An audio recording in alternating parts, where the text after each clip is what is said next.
Yan, ang linaw niya na ulit. So ilang araw na din tong ano na to, tank na to. So ayan. Ilipat ko kaya yung ibang guppies dito. So anyway guys, today linisin ko lang yung mga tabs ko, tapos yun. Dating gawin, linis lang and then pakain ng isda.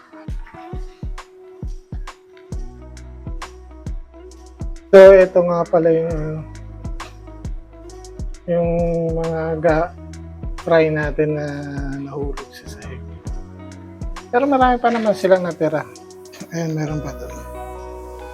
Pero ayan, pakita ko lang sa inyo.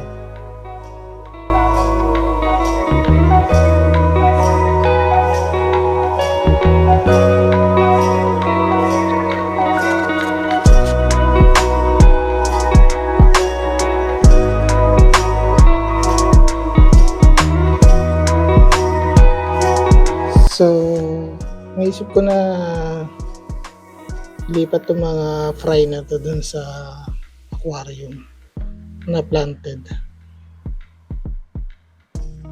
Tapos linisin tong ano nila, tong tab na to. Tapos i-ano ko lang, setup ko pa rin siya para just in case na maisipan ko na bumili ng bagong isda, meron pa rin akong paglalagyan.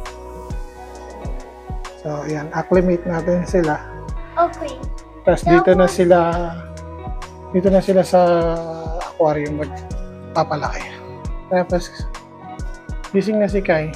Say good morning. Good morning.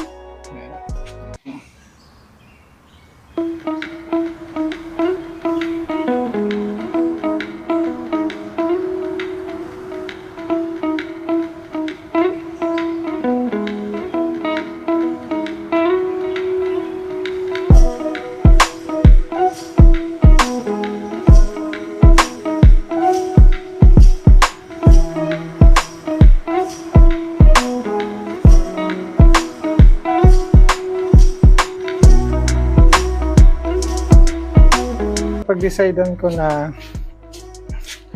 itong mga juvenile na chops natin, mga chops to na guppies, transfer ko na lang dito kung saan galing yung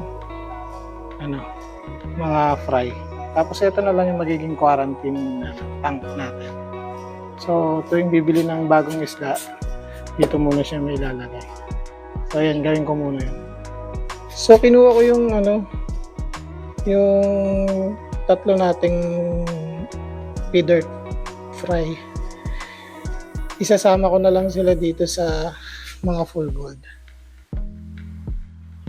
Para hindi naman sila mabansot dun sa planggana.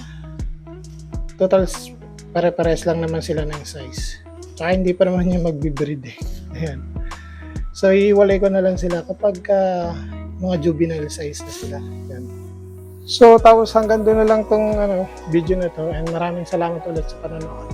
See you again.